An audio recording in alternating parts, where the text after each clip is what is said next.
Charles Duhigg, welcome to Hidden Forces. Thanks for having me on.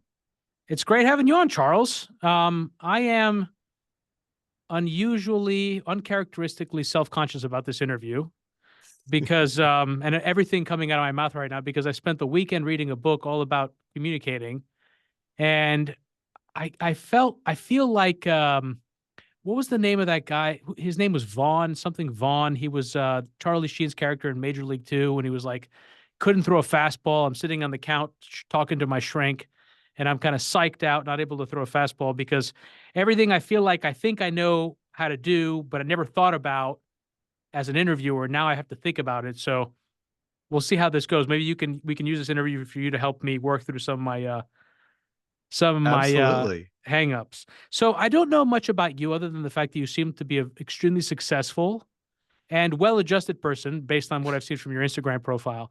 Tell us a little bit about you. Did you always want to be a journalist? I mean, you're a journalist now officially. You write for the New Yorker. I believe you Yeah. also wrote for the New York Times. Did you always want to be a Yeah. journalist? Were you always interested in writing? Like, how did you I was become who always you are? interested in writing. And, I wrote a book about 10 years ago called The Power of Habit, which is about the science of habit formation. And in this book, Super Communicators is kind of similar to that book in that it sort of teaches us how to succeed. And the way I got to that was that I actually I went to college and then after I graduated, I built a company in Albuquerque, New Mexico, which is where I grew up. And after a couple of years of trying to run the company, I realized I didn't know what I was doing. And so I decided to go to business school. And so I went to Harvard Business School and I got an MBA. And then we actually sold the company but midway through business school. And so I sort of had this fork in the road that I had to decide what I wanted to do because I didn't have to go back to this company, but I had spent time doing a little bit of private equity and sort of exploring that. And then I had always loved writing. And when I was in college, I joined the daily newspaper. And so eventually I just said, like, oh, I think it would be more fun to be a writer than to be a business person. And so after I graduated from HBS, I got an internship at the Washington Post. I was the lowest paid member of my class for like the next like 6 years. And then I went to the LA Times and eventually the New York Times, and I won a Pulitzer at the New York Times, and then left the New York Times and started writing for the New Yorker. Hmm. But books have always been the thing that I really am passionate about, right? When Power of Habit came out, I started getting these emails from people that were unlike any email I'd ever gotten when I'd written a newspaper article that said, I read this book and the ideas and it helped me change my life. And so I wanted to find other topics that would help people improve their lives and kind of understand what the science tells us about living our best selves. In my conversation with our most recent guest, he talked about being bitten by the bug of Silicon Valley and entrepreneurship and starting a company because he was a physicist in academia, and then he kind of briefly went in and out starting companies. And he talked about how when you get that feeling, it's you know what it's like and you want it again. I never thought about it in terms of writing books, but I guess it makes sense because I've seen a lot of people almost become like addicted to writing books. And I imagine it must be a pretty cool feeling to work really hard for 2 years to get something out there, and then hopefully to have people like it, and Yeah, then yeah, get interviewed and talked about it. and in the case of Super Communicators, it was actually 3 years that I spent. And when I'm writing a book, that's my full-time job. I'm going into my office every day from 8 till 6 and just Hmm. working on the book. And so, yeah, I mean, I think for people who like writing, it's really, really satisfying. If you don't like writing, then it can be not so great. Yeah. What was the company that you started?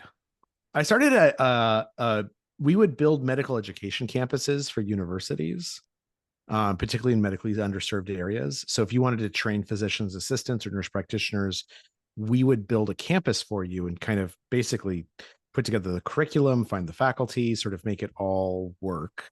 And then we got then there was a share of the tuition dollars that came in.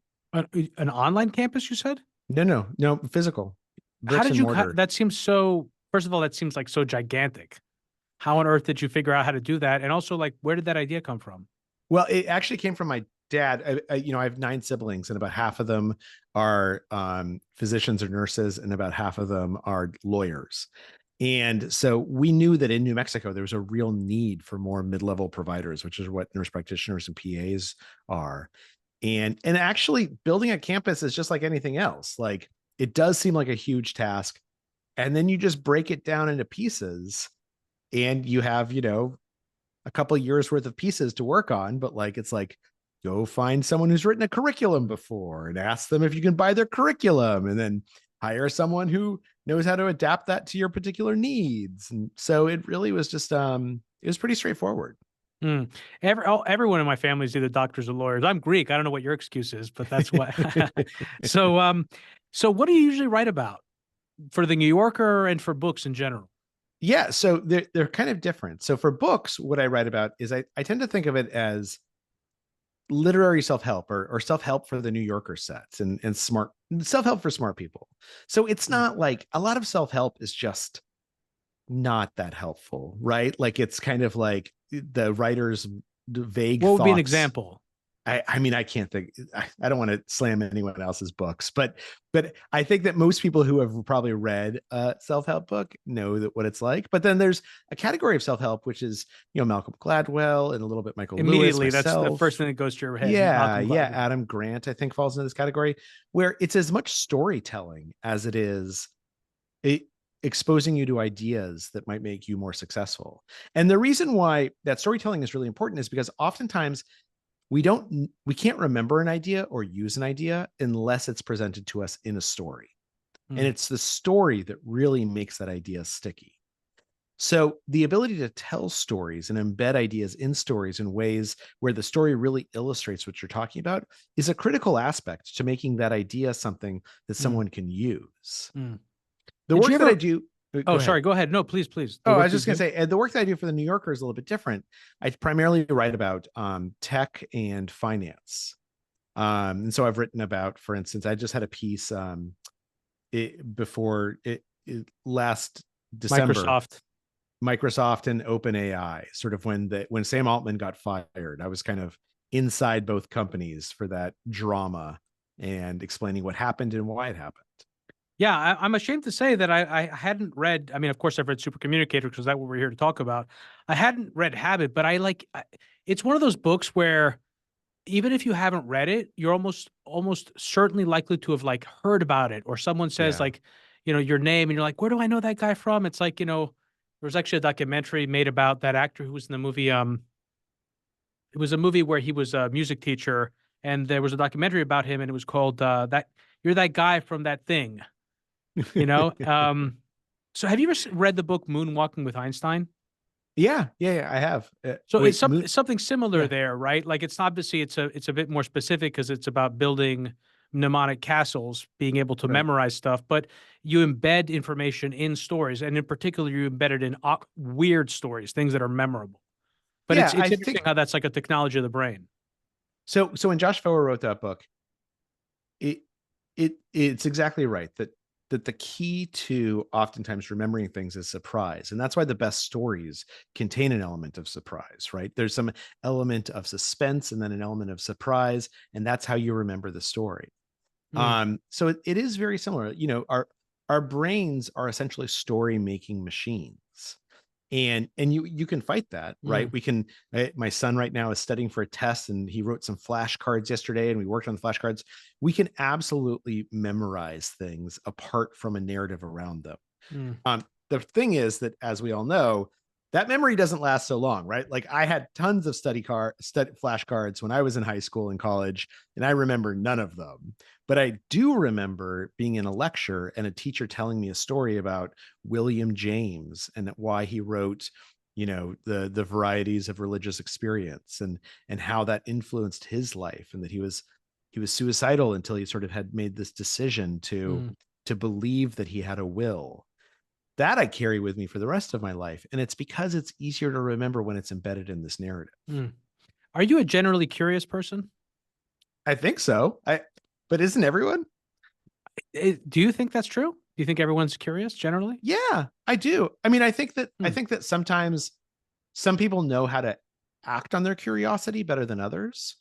But the Hmm. truth of the matter is that, like, look, everyone loves Star Wars, right? Most everyone. Many people love Star Wars because you don't know how it's going to end. It has all these twists and turns, right? Mm, You're curious about what's going to happen next or what happens in this galaxy far, far away. mm, Everyone loves listening to a good joke, and a good joke relies on an element of surprise or an element mm, of the unexpected. So I think everyone is mm. curious. It's just some people know how to act on it better than others. Right. So maybe a better way to put it is some people are, I mean, everyone, if you ask them, sure, well, some I don't know, sometimes not to get too far into this, obviously some people just don't really care. But like for the most part, people care to find out what's going to happen next. But some people are more ambitious and going to figure it out, right? And that's clearly what you are. It's obvious from like reading this book. I mean, so that's sort of my last question, wrapping up this part of the interview, which is like, how did the idea to write this book come about? Like, and in general, like your books, like you wrote your first book was called Habit. Your Power of second book habit. was Power of Habit. Your second book was called what was it called again? The Smarter, faster, better. Smarter, Faster, Better. And then this book, Super Communicators. There are specific themes there. Like, what inspired you to write that? Yeah. So when I wrote Power of Habit and Super Communicators, which is about productivity, I mean, they were both, I was very lucky that they were both very popular. And a lot of people wrote and said, look, your book has helped me become more successful and become happier and more effective.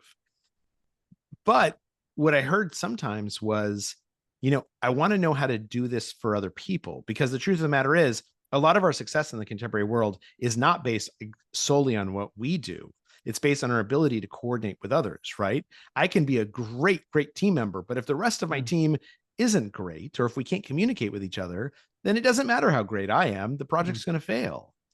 And so once I started thinking about that, I thought, thinking about how we connect with other people, what I realized is that conversation is this thing that all of us do, and it's incredibly complicated. And some people are much better at it than others. And so I wanted to understand why these people, these super communicators, were so good at connecting with almost anyone. And what I learned, by the way, is that any of us can do this. It's just a set of skills. mm. Any of us can become a super communicator. Yeah, so I found that fascinating. At first, my first reaction was like, yeah, sure, everyone can become a super. I'm thinking, yeah, yeah, yeah. Like, obviously, everyone's got to be able to do it because then this book makes sense. But the more I thought about it, I actually felt that even looking in my own life, I have found that to be true. I've Yeah. become a much better communicator as I've gotten older. So let's dig into that part of the book. Number one, who is a super communicator? Like, is there some famous person out there that we can all point to that we all know and we can say, aha, yes, that person is a super communicator. So There's people have a constellation to stare at. there's lots of them, but it's easier to start closer to home, which is, and I'll ask you this question. So if you've had a bad day and you want to call someone and you know that this person will make you feel better, like this is the person you call to kind of just like lift up. Do you know who that person is? Does that person jump in your mind? I know you asked this question and I didn't sit I didn't sit with it long enough, but my initial response was that I wasn't sure. Like I love talking to my wife. She's the person I trust the most. She's my confidant, but she's also like tough love kind of person and she's the kind of person that would give me a, what's this about conversation, a practical decision-making conversation when I'm coming to vent emotionally. Yeah. I don't know if she's the person I would want to talk to if I was looking just to like, commiserate with somebody. But I might just talk to her because, she's the person I trust the most. But I didn't have an immediate answer to that question, Well, I unfortunately. think most people listening, I think, do. You're actually the first person I've ever met who, when I ask that question, that like they don't have one name that just pops into their head. And so that and in general, it sounds like your wife for you is a super communicator, right? She's someone who, when you're talking to her, you trust her because you know that she's listening to Well, she you. knows me. She Yeah. knows me. Well, and she proves to you that she knows you, right? There's lots of close relationships you have where you don't know how well the other person knows you, or you don't know how well they're listening. But even when she gives you tough love and you're like, I wish that like you just would console me, you know that she's hearing you. And Yes, you I know do that know you that. can That's hear true. what she's saying. So that she's a super communicator for you, and you're likely a super communicator for her. Now, there are some people who can do this consistently, right? They can connect with almost anyone. They can prove to almost anyone that they're listening.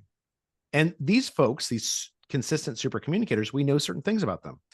They tend to ask more questions than the average person, like 10 to 20 times as many questions. Mm, And some of those questions are throwaway questions, like, tell me more about that, or what'd you think about that, right? They're Mm. questions that are designed to invite you into a conversation. But some of the questions are what are known as deep questions, and those are really powerful. Yeah, so I emailed you like a few weeks, actually, oh no, like a week ago. I had started reading the book. I mean, I finished it over the weekend, but I think it must have been like the first chapter where I had this connection. I made this connection in my mind between your book and Sam Walker's book, Captain Class, Mhm. which we talked about back in 2017, I think, or 2018 when it came out. And because I felt like the kind of person that you were describing was the same kind of person that Sam was describing in Captain Class, the glue guys or the glue gals, these people that, they're not, they don't necessarily hold the title of captain. Oftentimes they did, but they were the people that in the locker room caused the team to gel. Was so Yeah. I is that accurate? Like, and you said you actually like gave a testimonial to that book, so you read it. Like, is there some similarity there between the kind of person that you're talking about here and the kind of person that we know from athletics is kind of like an integral part of a locker room? Yeah, absolutely. When we say that this is a person who helps a team gel, what we're really saying is that this is a person who helps a team communicate with itself, right? Who helps players communicate with other players. Because Mm, of course, and some of that communication might be nonverbal, right? It might be stuff that you're doing on the court where you're learning to play off of each other and you're learning to sort of use each other's strengths and assets. That's also a conversation. But the point is that that glue does, what a captain does, and we know that super communicators tend to be in leadership positions more than other people. They tend to be high profile and have more friends than others. What's often going on there is that they other people want to talk to them and other people want to listen when they speak. And so when someone says, "Hey, Jim had a really good idea about what we should do for this next game," everyone turns to Jim and they listen to him because Jim has been saying that idea 5 or 6 times and nobody listened before. Nobody paid attention until the super communicator made mm. it easier for him to speak up and made it easier for other people to listen. What are some other things that super communicators have in common? Common So they asked, experiences maybe in life. Is there anything like that? no, no. I mean, originally when I started doing this research, I thought that maybe it would be like super communicators were all charismatic or they were all extroverts, but that turns out not to be true at all. Mm, Basically, all kinds of people are super communicators, and that's why any of us can become a super communicator. But mm, they do tend to have some experiences that force them to think or help them think a little bit more deeply about communication, just mm, even half an inch more deeply. Sometimes you'll talk to them and they'll say, "Well, I didn't have a lot of friends in high school. I had to really think about how to make friends because it was hard for me." Or oftentimes, or sometimes their parents got divorced and they had mm. to play the peacemaker between them. And I mentioned before that super communicators tend to ask a lot of questions. And one of the questions that they ask are deep questions. And a deep question is something that asks you about your values, your beliefs, or your experiences. And what's interesting is that a deep question often doesn't appear deep, right? It doesn't seem that intimate. It could be something as simple as saying, what do you do for a living? Oh, I'm a lawyer. Oh, really? What made you decide to go to law school? Mm. Like what do you love about being a lawyer? Like what's the most exciting part of it? Those are both deep questions because they invite the other person to talk about their experiences growing up, what caused them to go to law school, to talk to them about their values and beliefs, where they find the meaning in their own work. And once they answer that, it's very easy for us as the asker to answer the same question, even if it's not asked. Oh, Mm. you decided to go to law school because you saw your brother get arrested. That's funny. I decided to go to medical school because I saw my dad get sick. Right. And so then at that point, we're having a real conversation. We're Mm. really connecting with each other. And Yeah. it's as simple as just asking a question that basically, instead of asking people about the facts of their life, ask them how they feel about their life. Yeah, this let's stay here a bit because I found this really interesting in the book. Um, is it important for to be a super communicator? Do you also so one, what I was getting at when I talked about experiences, one thing that came to my mind when I was reading the book is that, and just looking at this in my own life, experiences that left me having to grapple with my vulnerability, experiences that led to suffering, experiences that led to more that led to me becoming more empathic or more in touch with my feelings and the feelings of other people, I feel have made me a better communicator. That's why I brought that up. Another thing that I find to be true in my own life and in my sort of work as an interviewer is that it helps to actually have fun, to actually like genuinely enjoy conversation, because I find that oftentimes it's difficult for people who actually aren't enjoying the conversation to be a good communicator. So how important is something like that? Like actually like having fun, genuinely being interested versus having like learned to be, to ask the right questions. Like I guess that's also a way of parallel of asking like how much of this can you fake and how much of this is also like a genuine experience of the super communicator. You can't really fake any of it. You really have to be authentic, right? When you're asking a question, now I don't know why anyone would fake it, right? Like not everything has to be a conversation. And if you go into a conversation and you're not enjoying it, you have to fake enjoying it. Then just leave the conversation, right? But There's isn't no, that a common thing of con artists? Con artists are all about trying to get you to like them and feel like you care about them. I mean, that would be a skill that I would expect people like that would want to use, no? no. So actually, there's a book written by a friend of mine called about con artists, and what we find is that the con artist doesn't make you want to like them. They convince you that they like you, right? I mean, first of all, there's not that many actual con artists in the world, right? It's something like a movie. There are more in movies than there are in the real world. But certainly there's these guys Or in from Silicon Nigeria Valley. who will call you and tell you like, I want to like, you know, I'm a prince and you need to help me move my money. But human beings are very, very well attuned to detecting inauthenticity. There was actually one experiment that was done where researchers um, rec- made recordings of friends laughing together and then strangers laughing together, trying to sort of pantomime that they were connected. And then they would play just 1 second of those recordings for listeners. And with 90% accuracy, the listeners could tell if they were friends or if they were strangers. Right. And it sounded exactly the same, except that we can detect that little inauthenticity. And when you think about it from an evolutionary perspective, this makes a lot of sense Yeah. because, if you're in a state of nature, inauthenticity is really dangerous. If someone comes up and they pretend to be your friend and they actually want to kill you, you need to be your very heightened awareness to figure out if they're being genuine or not. So it's very, very uncommon actually that somebody gets taken in by an inauthentic con artist. And you Yeah. mentioned Silicon Valley. Even there, they're not inauthentic. They might be wrong, right? Take, I wrote a piece about WeWork and Adam Neumann.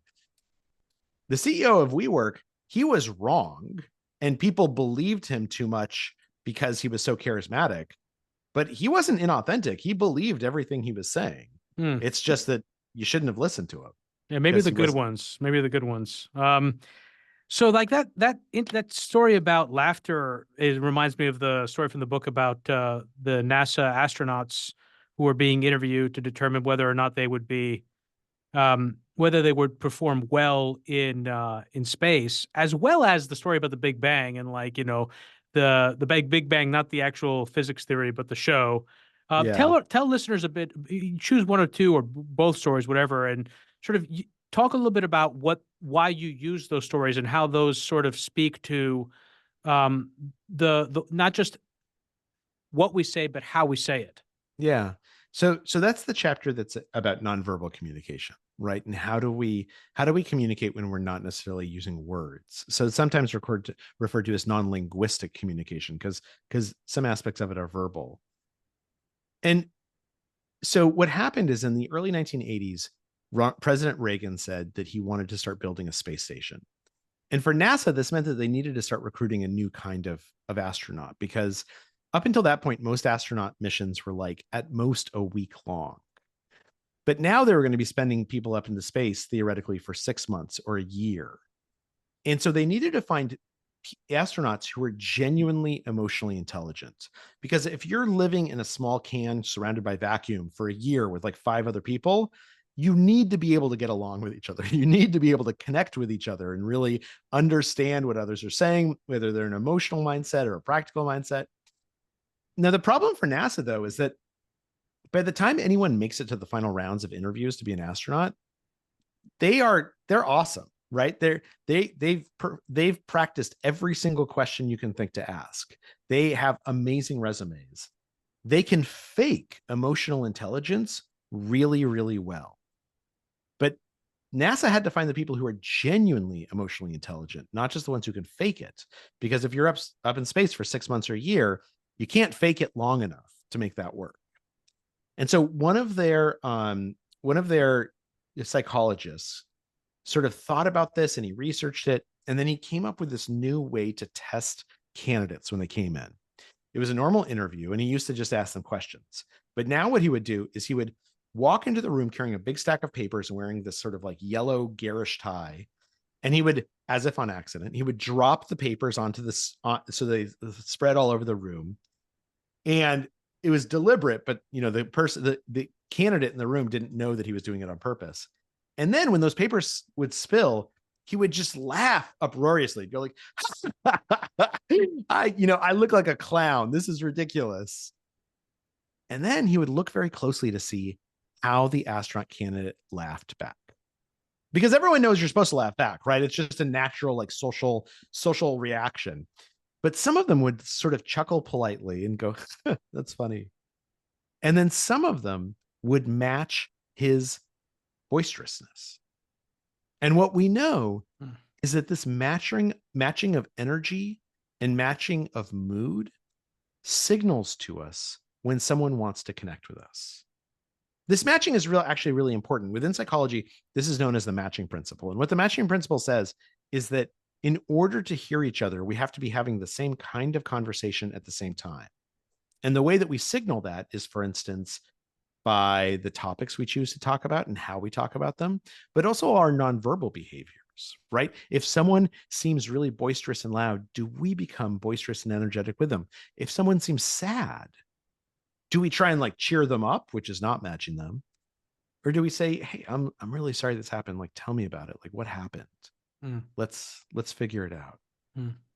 Like, matching others is really critical. And this gets into the 3 kinds of conversations that researchers have found that almost all the conversations that we have fall into one of 3 buckets.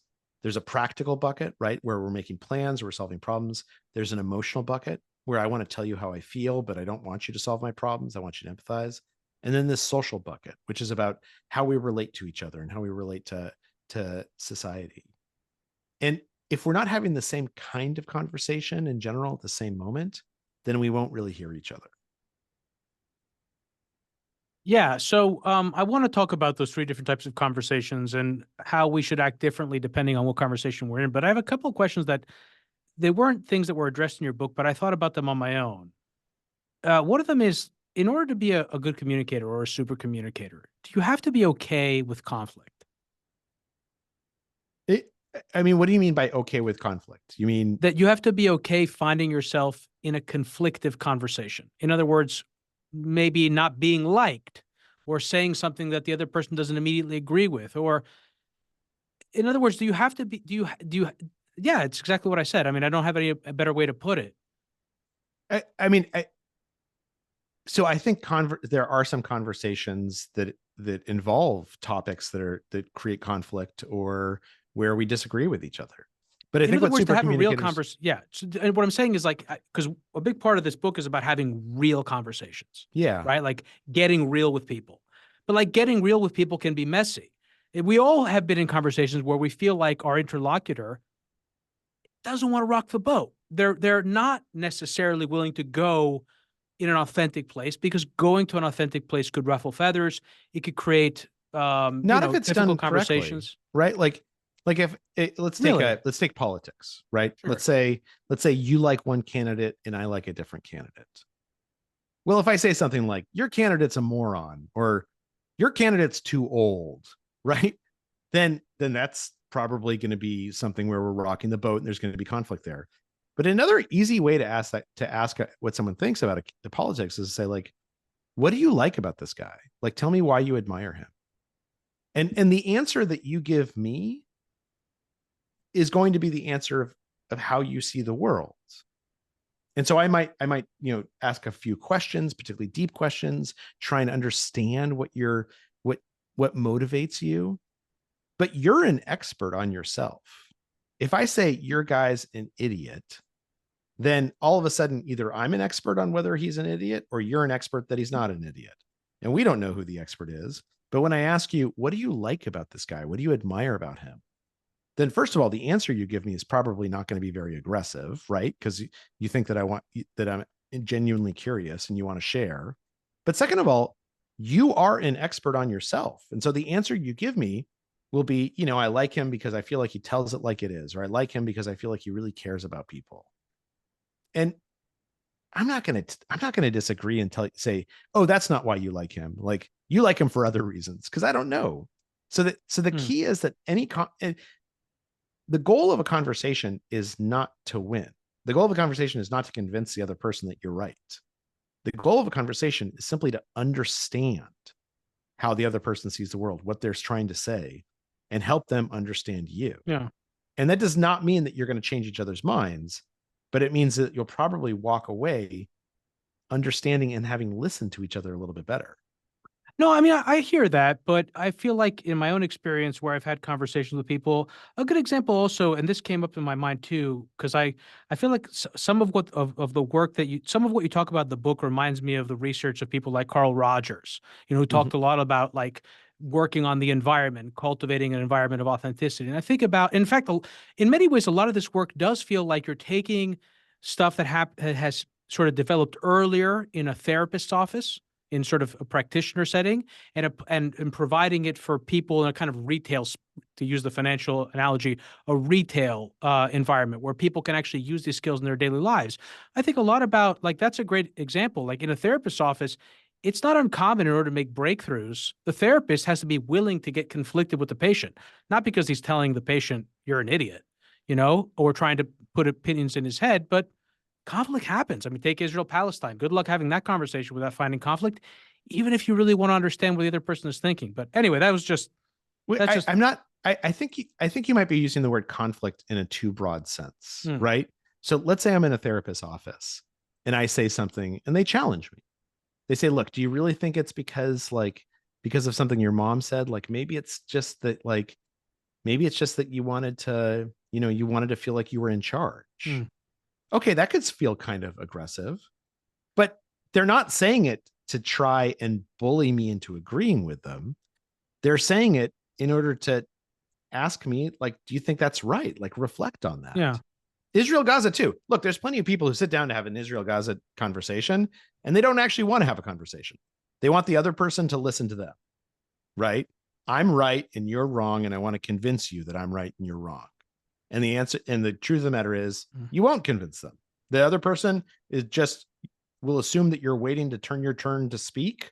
And so they won't listen to you, and vice versa. Now, if it's a conversation though, and you're talking about Israel and Gaza, then turning to someone and saying, look, I'm just wondering, like, I know that you have family in Gaza. What is it like for them? And then once they answer that, saying, okay, so how does that make you think about what's going on right now? Then they answer that and then say, okay, like, if I was in Israel and I had family who was kidnapped, it would really upset me, right? Again, the goal is not to try and convince each other that we're right. The goal is to understand each other. And then you'll go home and you'll think about it, and you might decide that some of the stuff I said was right, and I might decide some of the stuff you said was right. But you're right. If we just argue with each other, it probably won't be productive. But that's not really a conversation. Yeah, I'm not saying arguing. Anyway, we can move past this part. I just mean conflict as in friction. Like, we all know that if you want to have a really friction-free conversation, there are things you can do, but you're not going to get, you're only going to get so deep in the conversation. For example, we're having friction right now.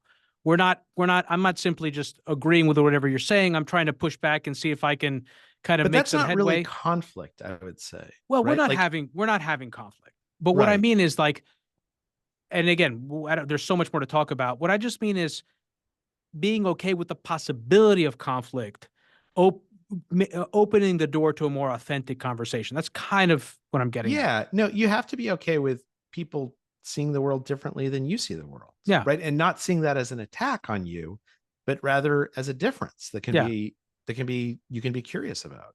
So on that note, something else that came up, and this is the last one of my own individual sort of curiosities before we get into the three different types of conversations, is humility and intimidation. So, like, is it also important not to be intimidating in order to be this kind of a person, this kind of a communicator? Like, 'cause you talk about, for example, people that are super communicators can be self-deprecating.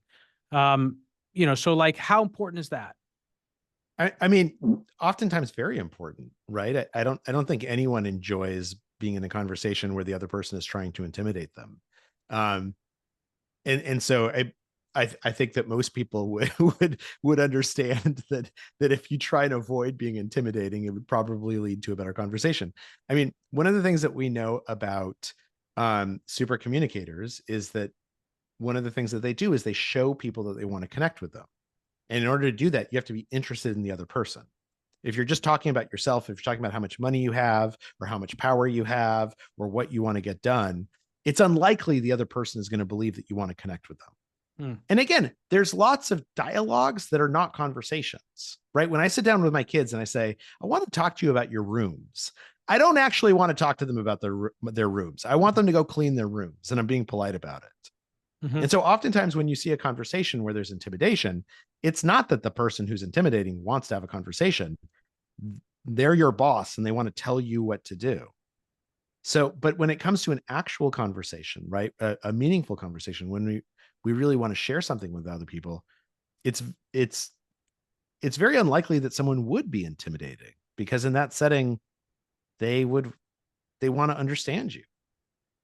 Yeah, I thought of it also because, what was it? Felix was it Felix, or was it some guy named Jim Lowry, or can't remember who it was that wasn't didn't look the way that people expected. He was kind of, not a particularly, again, like, I'm using the word intimidating. I guess, the other thing I was thinking of is, even though Ryan Reynolds could be pretty intimidating because he's a successful guy, he's really good looking.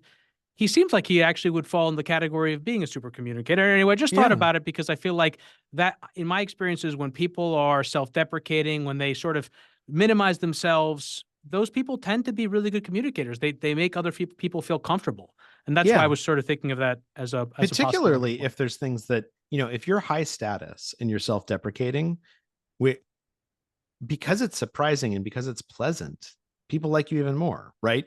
If you met someone who behaved just like Ryan Reynolds, but he wasn't Ryan Reynolds, he wasn't a movie star, it would seem less impressive to you, because the thing that's really impressive about Ryan Reynolds is that he's humble, even though he could be intimidating, even though Mhm. he's a movie star.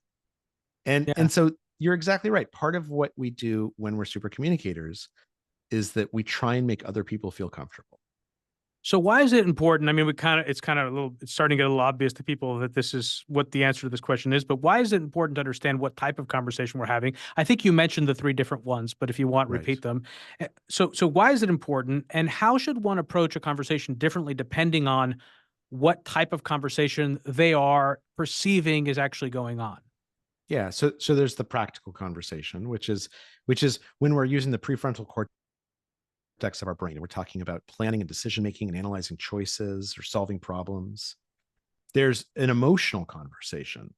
And we're using a very different part of our brain in that. We're using the amygdala and the sort of interior parts of the brain rather than the prefrontal cortex, which is behind our forehead.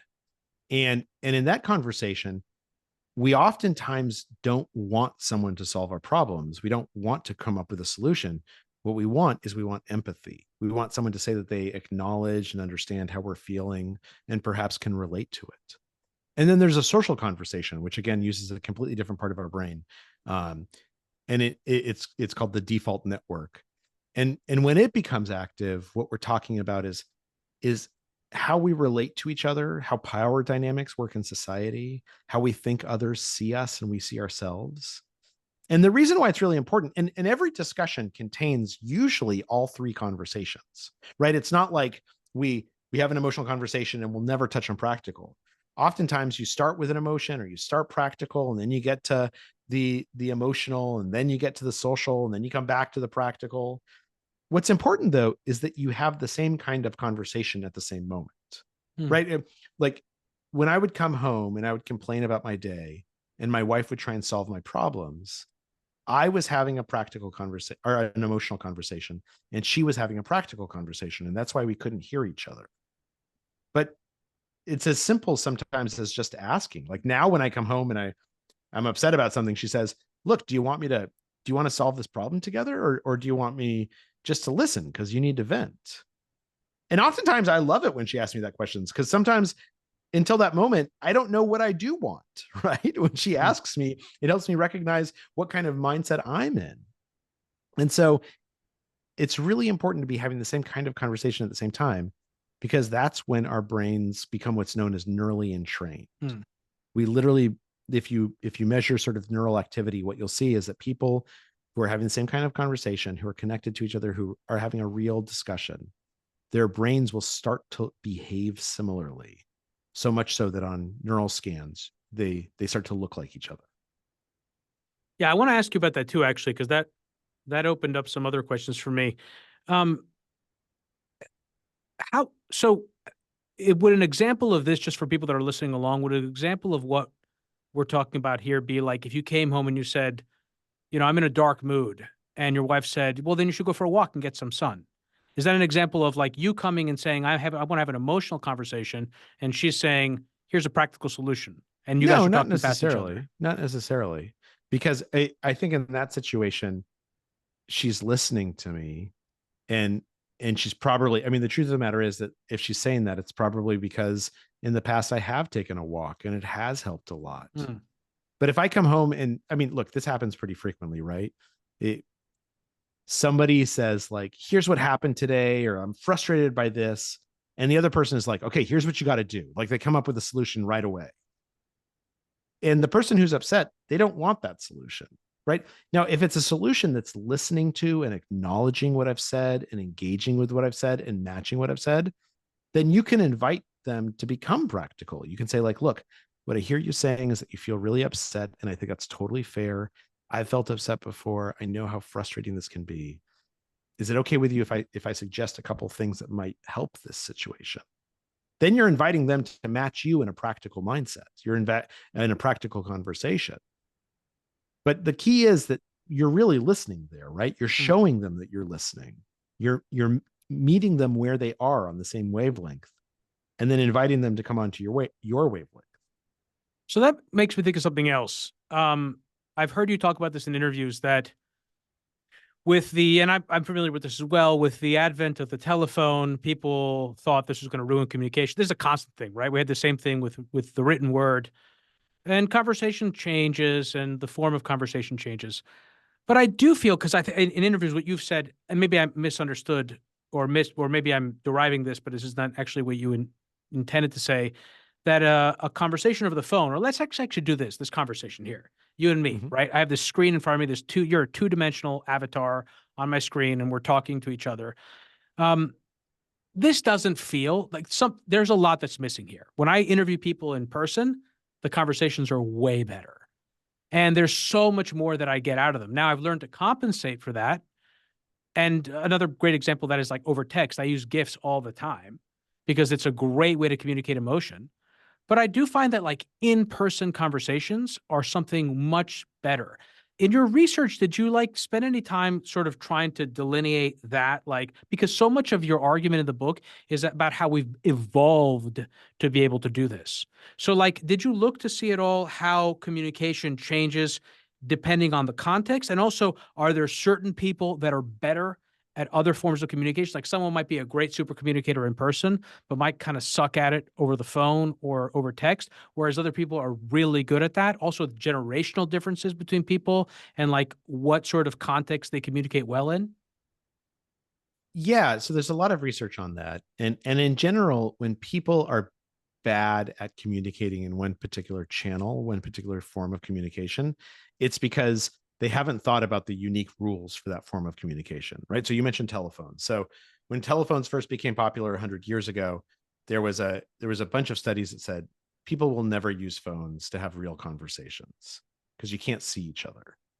And what's interesting is that they were right at the time. Like if you listen to those early conversations or read those transcripts, people basically talk in these stilted, weird ways. they didn't know how to talk to each other on the phone. Now, flash forward 20 or 30 years, and everyone knows how to talk on the phone. And in fact, when we're talking on the phone, we often do these things that we're totally unconscious of. If you can't see someone when you're speaking to them, you tend to over enunciate your words. You tend to put more emotion into your voice because you know that they can't see the expressions on your face. And this is just a habit we've developed, right? Everyone has learned how to do this. We do it without even realizing we're doing it. So if you think about now, we've been talking on phones for about 100 years, right? So we've had plenty of time to learn how to do that. We've been talking on the internet for like at most for 25 years. And honestly, many forms of communication like Slack are like 10 years old or less for some people. And there's new ways to communicate, DMs and texts and, WhatsApp. So there's all these different ways to communicate, and each form of communication has slightly different rules, right? I can be sarcastic if I'm talking to you on the phone because you hear the sarcasm in my voice. When I'm typing you an email, if I'm sarcastic, I can still hear the email hear the sarcasm in my own head, but you can't hear it when you read the email. And so you think I'm being serious and you get upset unless I put an emoji in, and the emoji shows that I'm being sarcastic. And then you understand I'm being sarcastic. There's these different rules that for each form of communication.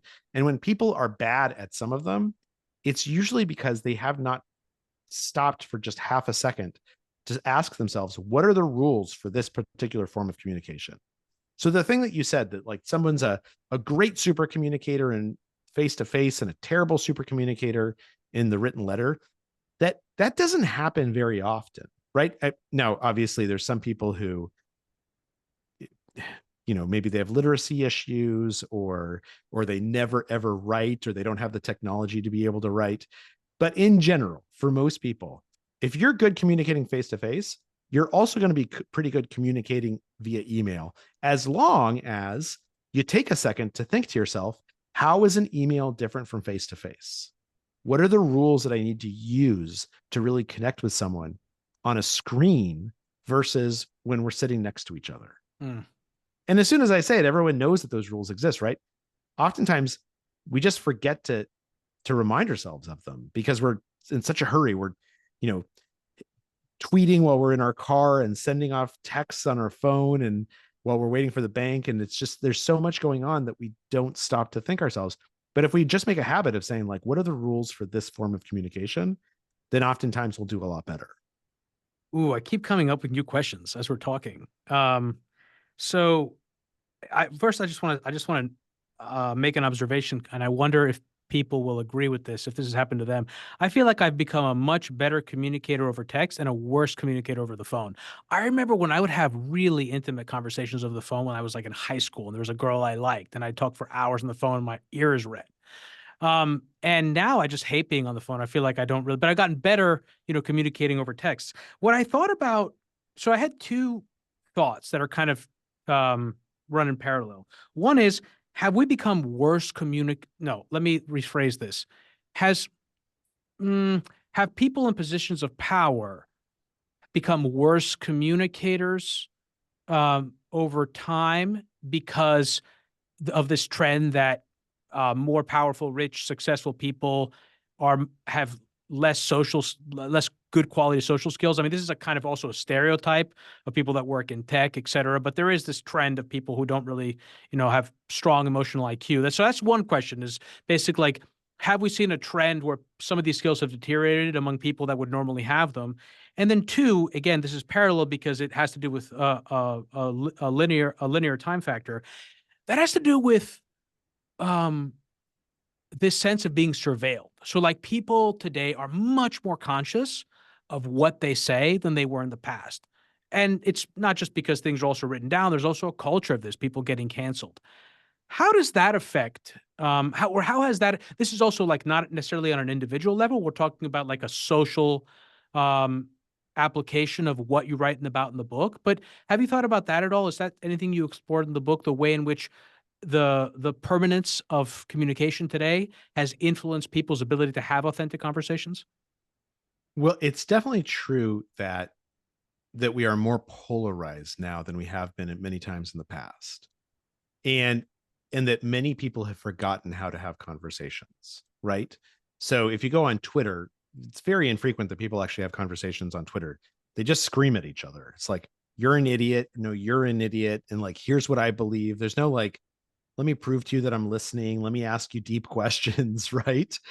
And so a, a, a lot of technology has pushed us to have fewer conversations or to simply have conversations with other people who agree with us. So we fall out of practice of knowing how to ask deep questions of someone whom we disagree with on things like politics or race or gender or identity.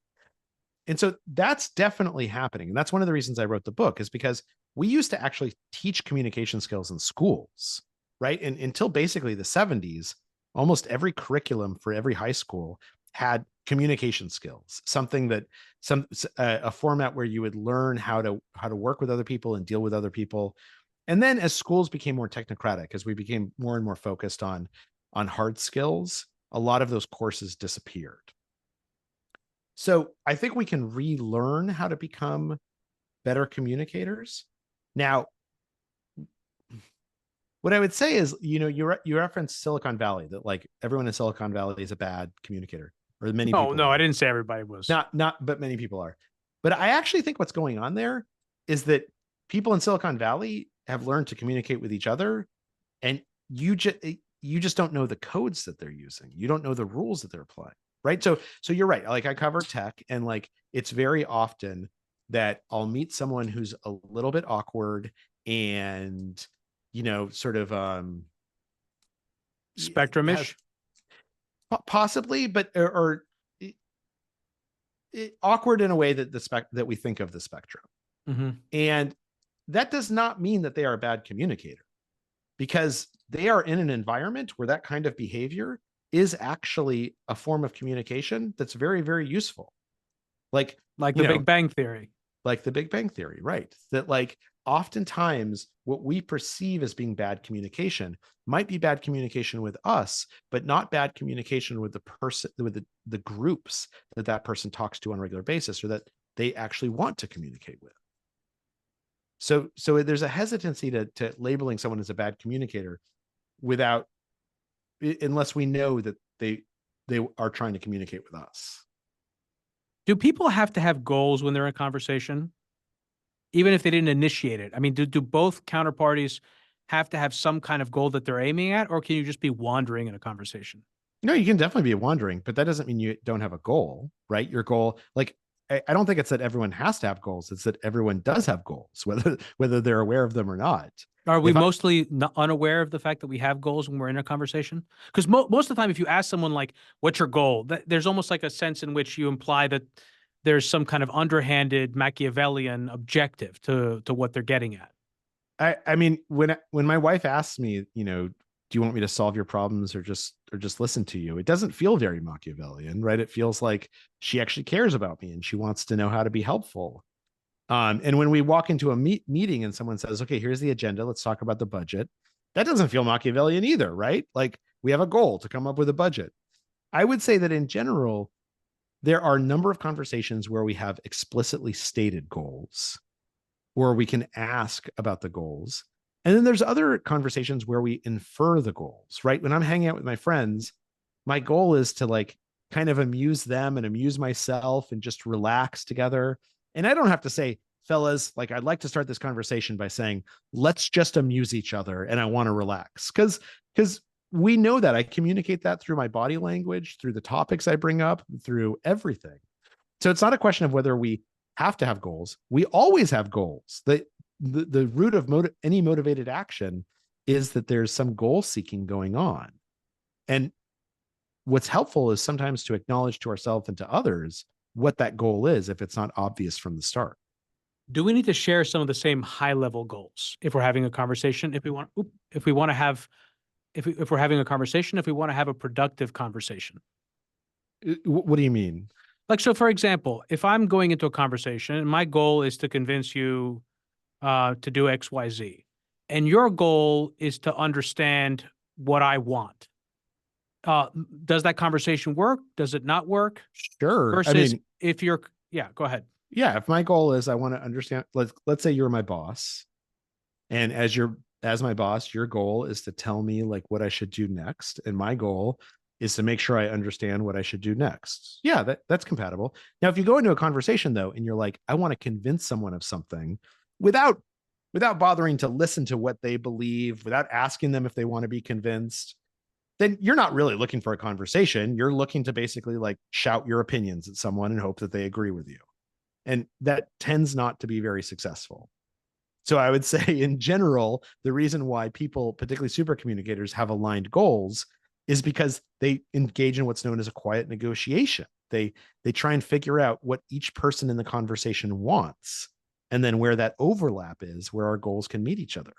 I think I'm like particularly attuned to sort of sociopathic behavior combined with like therapy because I'm watching The Sopranos. I watched it a long time ago, but I'm watching it again. And this recent scene, I'm on season 3, and there was a scene in season 3 or season 2 where Tony is speaking with his therapist, Dr. Melfi, and she's trying to literally kind of have a conversation to him about how to talk to his wife and like have mutual understanding. And he's like, well, yeah, but how do you get people to do what you want? Yeah. So I think that's That's where that conversation, that's where that question came from. So I think that when someone asks that they're not understanding how a conversation works, right? And it's totally natural to want to force someone else to agree with you. It's totally not, oftentimes in a conversation, we try and control the other person. If you'll just listen to me, then you'll understand what I'm saying. If you'll just see things from my perspective, then you'll agree with me. Sometimes we try and control what they're feeling, right? You're upset by that. You shouldn't be upset by that. That's that's not worth being upset by. And when we try and control each other, it's toxic.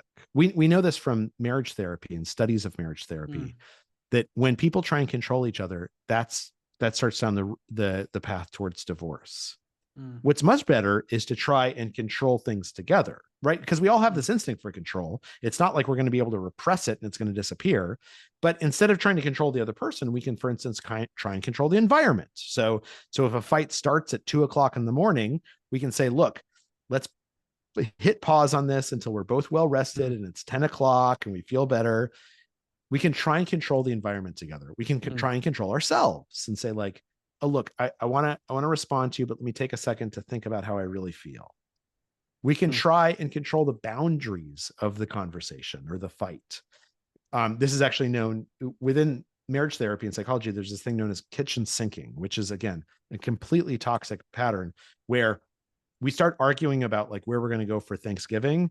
And suddenly it becomes like an argument about like your mother doesn't like me and we don't have enough money. And a fight about one thing becomes a fight about everything. But what really good couples do is they control the boundaries of the fight. And they say, look, I just want to talk about Thanksgiving. Let's just debate where we should go. Like, let's not bring up each other's mothers. Let's not bring up money. That we can have that conversation some other time. I love that part of the book. Well, and what happens is that when we're doing that, when we're controlling something together, we're cooperating. Now, we still might disagree with each other and we might walk away still disagreeing with each other. But instead of trying to control each other, we're trying to control the conversation together. And that helps us connect. I love that part of the book because that made me laugh, the kitchen sinking. Because I interpret that as like you're talking about and all of a sudden that person's like, I've been doing the dishes all week. You haven't done anything. And it's like this thing of like it starts bleeding into everything else. That's catastrophic for relationships. That's like one of the worst things you can do. And it's a habit that people can get into that Awful. once they recognize, they can pull themselves out of. So you wrote in the book, and this might be at the very end of the book you wrote this, or maybe you wrote it multiple times, but you said, quote, the right conversation at the right moment can change everything. Yeah. My question is, how true is that? And if everyone understood the framework that you laid out in your book, what could you confidently say would look meaningfully different in people's lives, in company culture, and in our political environment? Well, I think that I think probably everyone has had an experience where they've had a conversation that really changed things for them, right? A conversation, they were debating whether they should stay in a relationship, and they have a conversation with the person they're in a relationship with, or perhaps a conversation with a friend, and it helps them understand some things that they were having trouble grappling with, or it helps them see things in a new way. Or you're working for a boss and you feel like you're just not connecting with this boss, and then you have a conversation about something real something that lets you both feel like you've brought your full self to this discussion. And suddenly things get much easier. You feel like Mm, you can trust them and they feel like they can trust you. So yeah, the right conversation at the right moment can change everything. Now that doesn't mean every conversation will change things, right? Because most conversations are not that important, not that pivotal. But when those pivotal, meaningful conversations occur, we want to be prepared for them. And that's where the skills in this book become so important. And you asked what would it look like? How would it change things? Well, in the end of the book, we talk about the Harvard study of adult development, mm, which is and it's had different names throughout its history, but it's almost 100 years old. It's one of the largest longitudinal studies that we have. And researchers at Harvard have been following people for thousands of people for their entire lifetime and measuring all kinds of things about their lives. And the goal was to try and figure out initially what behaviors allowed someone to be healthier as they got older. And then it expanded to healthier and happier and healthier and more successful. And there were all these theories about like what made people successful or healthy or happy. Like if you were born to good parents, or if you like ate fruit every single day, right? Because it started 100 years ago and there's some crazy ideas out there.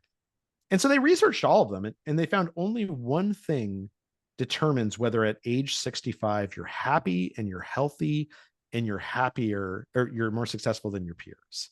And that's, do you have deep, meaningful connections with other people at age 45?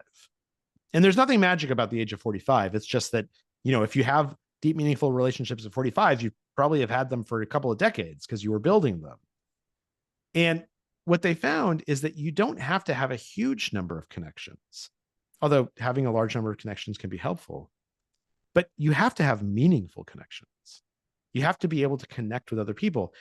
And sometimes that just means, and the way that we connect with other people is through conversation, right? I have a mm, friend who's one of my best friends that I talk to on the phone probably every 6 months, and I haven't seen him in years. mm, But every time we talk, we have a real conversation. Like I have genuine affection for him and a mm, real connection to him. And so that is a real meaningful mm, person in my life. And so what would be different is that in a world where everyone was a super communicator, what we would see is that there's just as many disagreements. There's just as many people saying, I believe one thing and you believe another. But instead of just shouting what you believe and not hearing what the person is saying in response and vice versa, you would see a lot more of people saying, look, I believe X and you believe Y, and I want to understand why you believe Y. And I want you to understand why I believe X. And we might not change each other's minds, but if we both understand each other, we're probably going to find some common ground that we share mm. that will help us build a relationship. Yeah, man, like I'm 100% with you on that. I was actually having this conversation with my wife right before I started reading your book. And I was just talking about how incredibly grateful I am that at this point in my life, I know I have learned and have put into practice for a very long time that the most important things in my life are the people in my life. The people in my life are way more important than my career, and Yeah. that wasn't true in my 20s. I mean, I wasn't like a misanthrope. I had friends but I was saying like a lot of people in their 20s, hungry for success, trying to, acquire, grasp, feeling empty oftentimes. And I, again, this is where I also came to a realization when I was reading the book, and I mentioned this at the very beginning when you talk about anyone could be a super communicator. And my initial reaction was like, yeah, come on. I mean, yeah, anyone can, but I'm sure. But really, I look back at my own life and I see what were the events in my life that caused me to lean much more into relationships and value them much more, and um and just intuitively measure the success of my life based on the quality of my relationships. And you can see that people that lack those are very unhappy. And you feel, I mean, like, you feel that the word is not feel bad, but there's a genuine sense of empathy for people like that. Yeah, no, absolutely. And my guess is that, and tell me if I'm getting this wrong, but my guess is that when you're in those situations where you are making a meaningful connection, part of it is that there's this reciprocal authenticity going on, right? That you're saying something that's a little bit vulnerable, like I'm so grateful for this. And expressing gratefulness is a little bit vulnerable because other people can judge us for it. And my guess is that it feels good to do so, and that your wife reciprocates. She acknowledges what you're saying, and she talks a little bit about what she's grateful for, that you're both engaging in this reciprocal vulnerability, that you try and be authentic, and you try and ask questions, and when you're talking to people, you try and prove to them that you're listening by showing them that you hear their words, either by repeating back what they say in your own words or by asking them follow-up questions. You're making it clear that you want to understand them, and that makes them want to understand you. That's why anyone can become a super communicator. It's because these aren't hard skills. Mm. They're just skills that we have to be reminded of. And then our brain kind of makes them into habits very, very quickly, because our brain has evolved to be a machine for communication. Are there times when a country can be having the same or different conversations? When we talk Yeah. about a national conversation. I mean, I think we're having some different conversations right now, right? It seems like if you listen to Trump and Biden talk, it does not seem like they are talking to each other. Mm. It seems like they're talking to their tribes. Hmm. And the best elections, and I think back to like Barack Obama and John McCain, right? Two Mm. honorable people who genuinely were sort of servant leaders. Mm. Both of them tried to have a conversation with each other, and they said, look, I I I I disagree with this other person. I think things should be done differently. I have a different plan. I have a different idea. I feel differently about some things. But instead of avoiding the conversation, they really leaned into it. Mm. And that's when the national conversation, that's when we get our best presidents, is when we have a genuine conversation as a nation. People are speaking the same language, and we have the freedom to choose which one we most are inspired by. Yeah, I can't go um infinitely far back, but when I think about like the 2004 election, that was really about the Iraq War. I mean, that was what the conversation was about, whether John Kerry was speaking to his supporters or George Bush was speaking to his supporters. The 2008 election was really about like where do we want, America's a bit off course, like where do we want to go? McCain had his ideas focused on national security with the war in the Middle East, et cetera. And Barack Obama has had his. And even 1992, I mean, I look back at that election, maybe there was a little bit of like having different conversation. I mean, Bush was famously looking at his watch the during the debates, but they were talking about the economy. They were talking about the unipolar moment and kind of the peace dividend. And Yeah. so I don't know how aberrant this moment is, but I would agree with you that in this moment, both 2016, 2020, and 2024, it feels very much like one candidate, the Democratic candidate, is basically having more or less the same conversation that he or she was having in the previous election cycles, whereas the Republican candidate is having a very different conversation, and an increasingly larger chunk of the country is migrating in the direction of saying we want to have a different conversation. We're not having the Yeah. conversation that we want to have.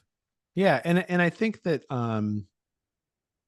I think what's helpful, I mean, look, what real leaders do is they make the conversation bigger, right? They make the conversation something that encompasses more and more people. Because in doing so, once you become president of the United States, you're president of every citizen of the United States, not just the people who voted for you. And so leaders try and expand that conversation so it encompasses everyone. Everyone feels like they have a place in it. And I think you're exactly right. I think that's not what's happening right now, and it's to our detriment. So, in closing, Charles, I got a couple more questions. One is how has researching this to write this book and actually writing this book changed you? Yeah, I mean, I think it's made me much more attuned to listening for what kind of conversation is happening. Right. I remember I used to be the kind of guy who I like go to the office and we'd have a meeting, and like I'd start by asking everyone like, how was your weekend or something like that. And someone might say something like, oh, I went to my kid's graduation. It was great. And I would say, oh, congratulations. That sounds amazing.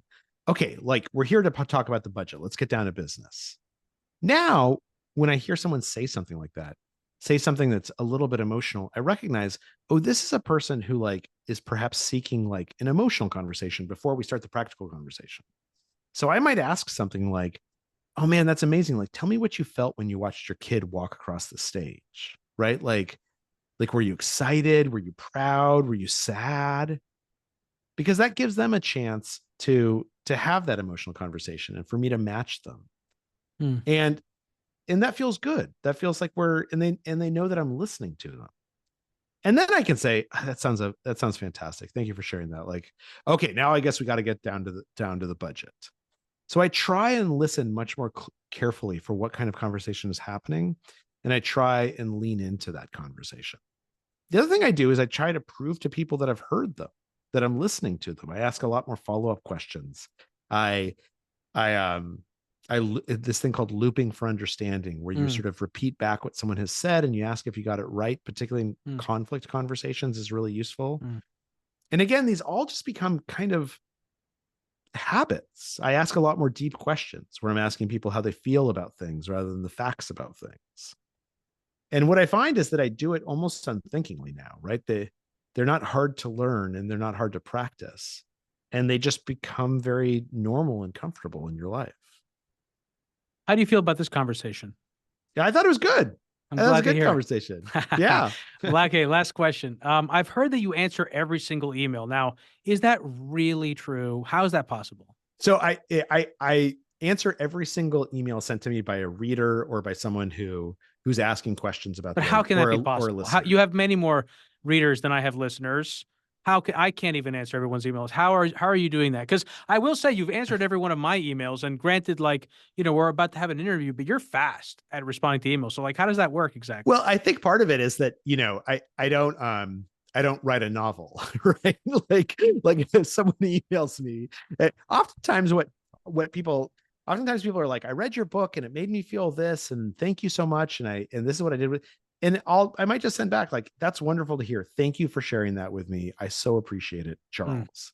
Right? Because they're not asking for more than that. They just want to acknowledge that they've been heard. And that takes what, 10 seconds? 8 seconds? Doesn't take a lot of time, right? So in a minute, I can do 6 of those. It's not that hard. Now, what I don't respond to is if first of all, spam or something like that.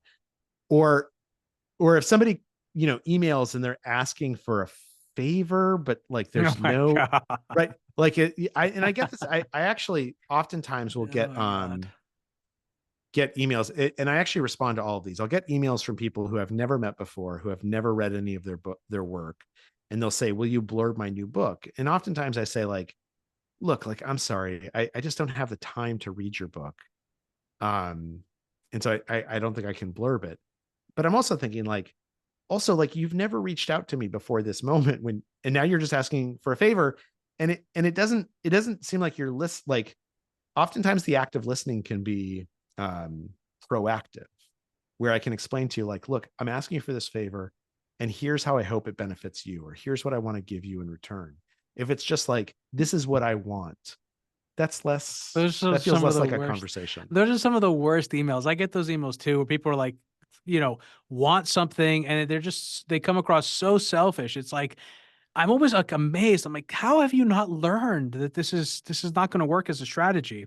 The other emails that are just horrible are the gaslighting emails, where it starts off as a compliment, and I've gotten so good at recognizing these ones. They peek into your email box as like something nice, but then it rolls into a hardcore criticism of something you said, or like the way you are fundamentally. Yeah, and sometimes those can be kind of useful, right? Because it's someone saying, look, I like you, and I want you to know that I like you, but here's something you did that it's hard for me to like. And I've definitely heard those. But to answer your question, yeah, every email that I get from a reader or a listener, like, look, if somebody takes the time to email me and they put the thought and care into it, and it's not just, hey, dummy, like, you're a jerk, goodbye, then I kind of owe it to them to email back. Yeah, I look, I'm with you, man. I mean, I definitely try to respond to every, and to your point, I used to feel like I needed to give all of myself to every single response. And so what I would do is I'd end up, as the show became more popular, I'd end up having all these flagged emails in my inbox, which I'd never get to. And then I'd get to them like 3 months later or 6 months later. And I'd be like, hey, sorry for the late reply. And Yeah. now I just do exactly what you say. I just make a very quick email response that's meaningful and authentic, but doesn't, go into great detail unless it was something really, really, let's say something, someone shared something really private, and it really does take time. Charles, thank you. This is wonderful. I actually think this book is very helpful, and I think it's a very good guide. It's a great framework for thinking about how to have quality conversations. And I think even for someone like me who has conversations like this, I mean, I made a joke saying that like it reminded me of like, being on the couch in Major League Two. But like actually I did find that it made me think about the way that I communicate. And in particular, something that I hadn't really been conscious of before, which is what type of conversation I'm having. It made me think about it in a way that I hadn't before. So thank you. Oh, well, thank you. Thank you for having me on. And this has been wonderful. I really, really appreciate it. And I'll look forward to hearing how your conversations change. I look forward to you listening, Charles. Thank you.